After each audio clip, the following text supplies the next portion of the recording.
Chapter 8. How to get the results you want.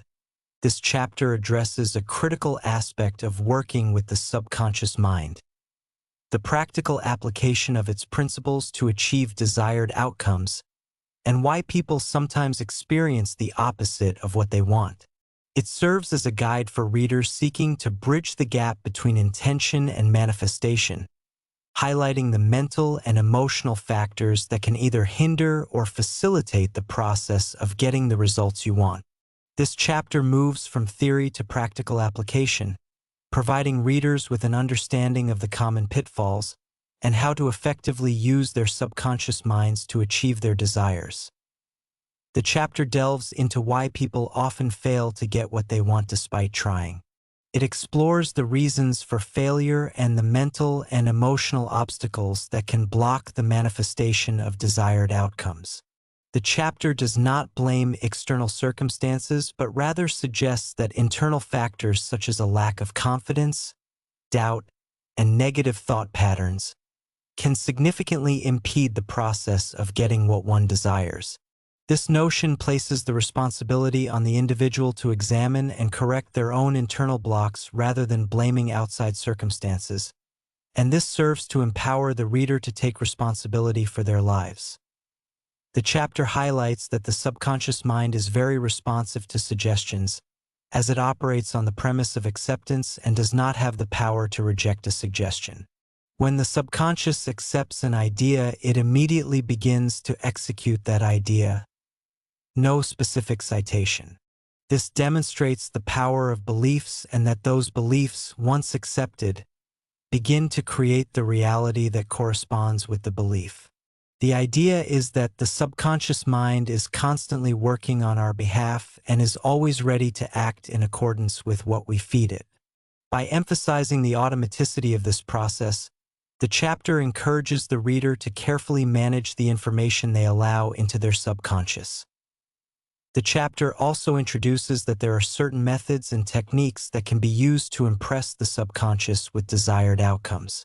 It makes the point that there is a technique for controlling and directing your life. By revealing that there are established methods and procedures for working with the subconscious, the book provides a sense of confidence that its techniques can lead to concrete results. It emphasizes that just like the construction of the Golden Gate Bridge requires planning, mathematical principles, and implementation of the plan, so do our lives require understanding of principles, a clear idea, and practical methods for implementation.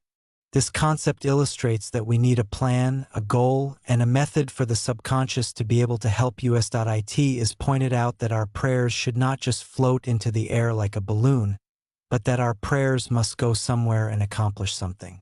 This analogy emphasizes that there needs to be a clear intention, a focused approach, and a specific goal behind every prayer and affirmation. This encourages people to make use of the subconscious mind and the techniques they are learning so that their prayers are directed effectively. Prayers that are not directed are therefore seen as not effective in bringing about desired changes or fulfilling our needs.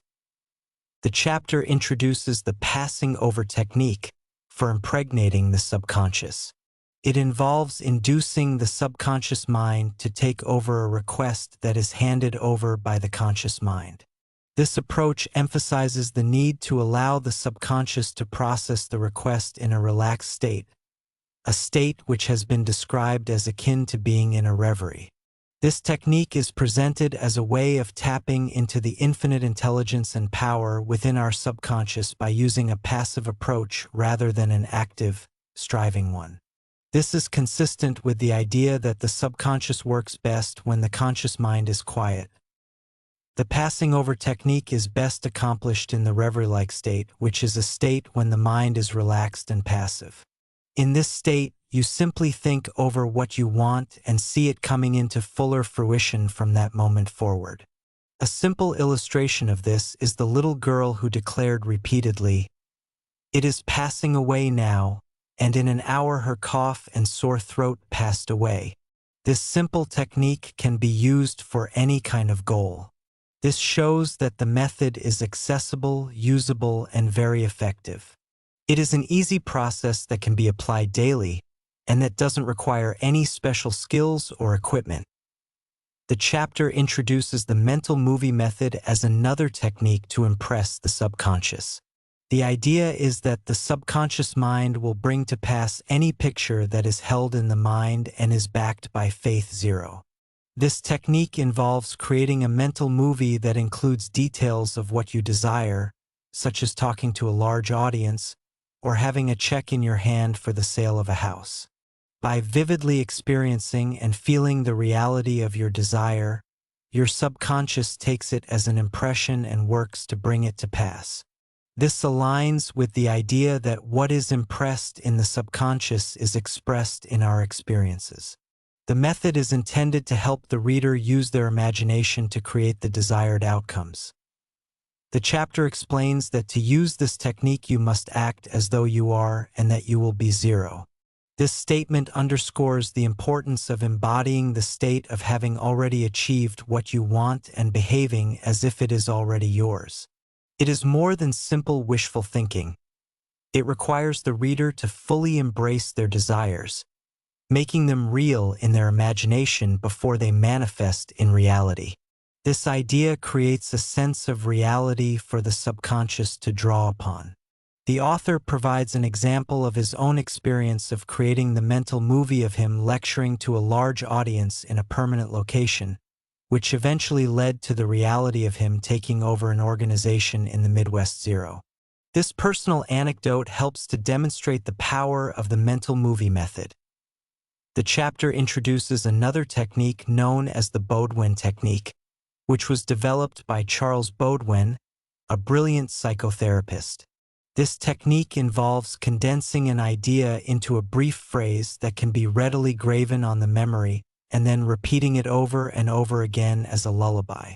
This provides a simple yet effective method for programming the subconscious. The technique is best done when the reader is in a drowsy, sleepy state, which allows the idea to be implanted more easily. It is in a state of passivity that the idea is conveyed, and this allows the subconscious to receive and accept the suggestion without interference from the conscious mind. The chapter provides the story of a young lady in a prolonged family lawsuit who condensed her need into the phrase, "It is finished in divine order," and how that resulted in a harmonious settlement. This helps to further illustrate the effectiveness of this technique, demonstrating that the power of the subconscious can extend to legal and financial matters. By using these simple yet profound methods, individuals can shift their focus and energy toward creating positive changes in their lives. The chapter makes the point that when you are in a sleepy, drowsy state, effort is reduced to a minimum, and the conscious mind is submerged to a great extent. This helps to further demonstrate why this method is so effective. By reducing conscious interference, the subconscious is given an opportunity to receive suggestions and begin to work on them without any resistance. It is in this state of passivity that the subconscious is most open and receptive to suggestions, which allows affirmations, ideas, and mental movies to reach the depths of the mind. The chapter also emphasizes that your prayers are answered depending on whether you conform to the principles of life, regardless of appearances. It highlights that there is no error in mathematics, truth, intelligence, harmony, health, or abundance.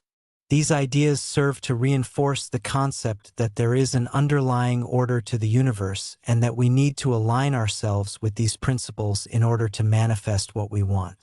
Our prayers and thoughts need to be in alignment with these ideals in order to produce a positive result.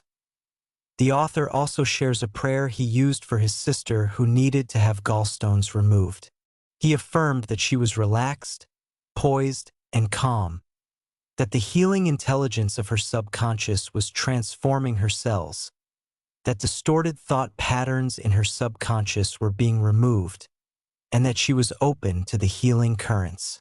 This prayer serves as an example for the reader and demonstrates how to use the power of affirmation in order to tap into the healing power of the subconscious. The author's approach is holistic, addressing the physical, mental, and emotional aspects of healing. In conclusion, chapter provides a practical roadmap for readers who seek to use the power of their subconscious minds to manifest desired results. It combines powerful concepts with practical methods. The key ideas include understanding the reasons behind lack of results, using various techniques to impress the subconscious with a desired outcome, creating a relaxed state, and aligning one's thoughts with divine principles.